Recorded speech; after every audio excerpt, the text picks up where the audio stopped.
గూడూరు నియోజకవర్గం కోట మండలంలో నిర్వహించిన ఈ సమావేశానికి విచ్చేసిన గౌరవ శాసనసభ్యులు పాసం సునీల్ కుమార్ గారికి, అలానే జగన్మోహన్ రెడ్డి గారికి, దశరథ రామరెడ్డి గారికి, భాస్కర్ రెడ్డి గారికి, అలానే వేదిక మీద ఆశీనులైన ఇతర పెద్దలకి, ఈ కార్యక్రమాన్ని ఇంత అద్భుతంగా నిర్వహించిన ARD association for rural development మరియు పర్యావరణ పరిరక్షణ యోజన సంఘం ఎన్జిఓస్కి, అలానే వేదిక ముందు ఇంత పెద్ద ఎత్తున విచ్చేసిన మీ అందరూ కూడా హృదయపూర్వకంగా నమస్కారాలు, కృతజ్ఞతలు తెలియజేస్తున్నాను. ఇప్పుడే చాలామంది పెద్దలు చాలా విషయాలు చెప్పారు. ఏఆర్టీ సంస్థ అలానే పర్యావరణ పరిరక్షణ యోజన సంఘం ఆధ్వర్యంలో చాలా సంవత్సరాలుగా ఎన్నో మంచి కార్యక్రమాలు అణగారిన వర్గాలకి, గిరిజనులకి, మత్స్యకారులకి ఎన్నో కార్యక్రమాలు చేపడుతున్నామని చెప్పడం జరిగింది. నేను కూడా ఎన్నో మంచి విషయాలు ఈ ఎన్జిఓ ఏఆర్టీ సంస్థ చేపడుతున్న ఎన్నో మంచి విషయాలు తెలుసుకోవడం జరిగింది.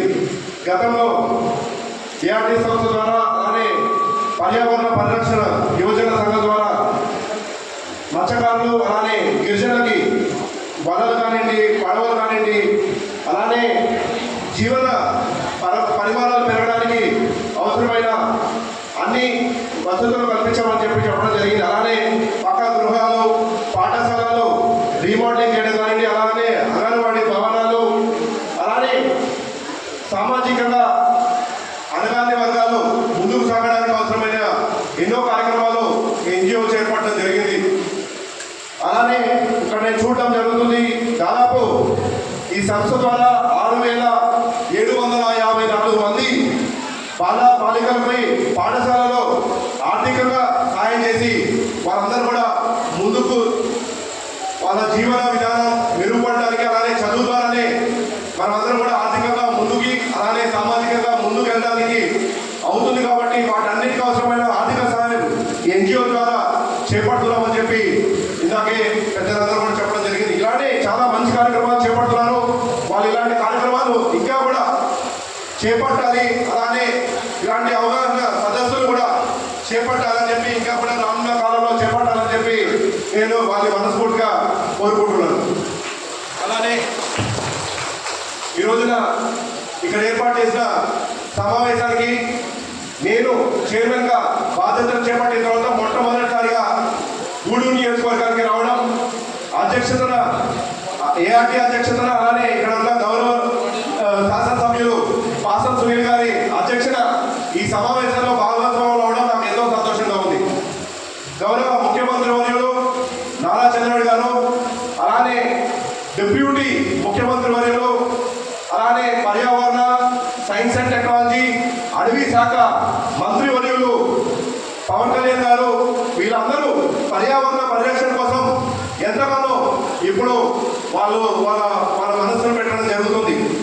దానిలో భాగంగానే ఈ రోజున ఆంధ్రప్రదేశ్ పర్యావరణ పరిరక్షణ కార్పొరేషన్కి చైర్మన్గా నా మీద బాధ్యతలు పెట్టారు. యువ నాయకులు, యువగల అధినేత మా అన్నగారైన నారా లోకేష్ గారు, మంత్రివర్యులు, ఆయన కూడా పర్యావరణ పరిరక్షణ కోసం ఒక ప్రత్యేకమైన ప్రణాళికను రూపొందించి ఆ లక్ష్య సాధన కోసం ఎటువంటి సాయం కావాలన్నా సాయాన్ని నేను అందిస్తానని చెప్పి నన్ను ప్రోత్సహిస్తూ చైర్మన్గా నా పేరుని ప్రపోజ్ చేసి చైర్మన్గా నాకు అవకాశం కల్పించినందుకు ఆయన కూడా ప్రత్యేకంగా నేను కృతజ్ఞతలు తెలుపుకుంటాను. ఏ లక్ష్యంతో అయితే ముఖ్యమంత్రి వర్యులు నారా చంద్రబాబు గారు, అలానే ఉప ముఖ్యమంత్రి వర్యులు అయిన పవన్ కళ్యాణ్ గారు, మంత్రి వర్యులైన నారా లోకేష్ గారు ఏ లక్ష్యంతో అయితే నాకు ఈ బాధ్యతలు అప్పచెప్పారో ఖచ్చితంగా ఆ బాధ్యతని నిర్వహిస్తానని చెప్పి ఈ సభాముఖంగా నేను తెలియజేస్తున్నాను. ఆంధ్రప్రదేశ్ రాష్ట్రం మనము ఆర్థికంగా చాలా బలహీనంగా ఉన్నాం ఇవాళ విభజన తర్వాత. కానీ మనకి ఆంధ్ర రాష్ట్రానికి చాలా మంచి సంపద ఉంది. ఒక పక్కన మంచి పంట పొలాలు మన మనకి పండుతాయి. అలానే మనకి పెద్ద తీరం ఉంది, దాదాపు 932 కిలోమీటర్ల తీరము మన ఆంధ్ర రాష్ట్రానికి ఉంది.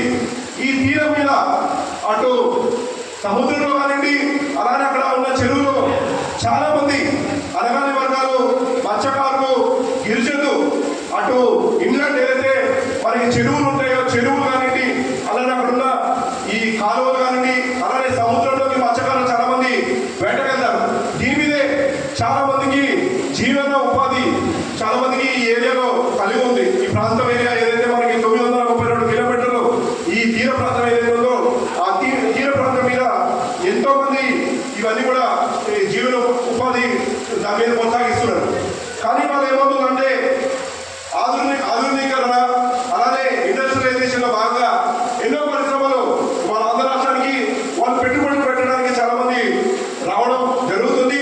దానివల్ల ఉపాధి అవకాశాలు కూడా చాలా మంది యువతకి పెరుగుతుంది. ఖచ్చితంగా రానున్న 5 ఏళ్లలో నారా లోకేష్ గారు ఏదైతే ప్రామిస్ చేశారో 20 లక్షల ఉద్యోగ కల్పన లక్షలుగా ఈ కూటమి ప్రభుత్వం పనిచేస్తుందని చెప్పడంలో నాకు ఎటువంటి సందేహం లేదు. ఇప్పటికే చూసాం చాలా కంపెనీలు ఎంఓఈ చేసుకుంటూ ఆంధ్ర రాష్ట్రంలో పెట్టుబడి పెట్టాలి, నారా చంద్రబాబు గారు ముఖ్యమంత్రిగా ఆయన ఆధ్వర్యంలో ఇక్కడ మంచి ఫెసిలిటీస్ కల్పిస్తారని చెప్పి ఒక నమ్మకంతో అందరూ కూడా ఇవన్నీ కూడా పెట్టుబడి పెడుతున్నారు. అయితే ఈ పరిశ్రమలన్నీ పెట్టుబడి పెట్టడం బాగుంది, కానీ ఈ పరిశ్రమల నుంచి వచ్చే వ్యర్థాలు అలానే ఈ ప్రాంతంలో ఎక్కువగా ఇలాగే అన్నారు చెప్పారు, ఈ ప్రాంతంలో ఎక్కువగా గనులు ఉంటాయి. ఈ మైనింగ్ ఒక పక్కన సిలికా కానివ్వండి, అలానే క్వార్ట్స్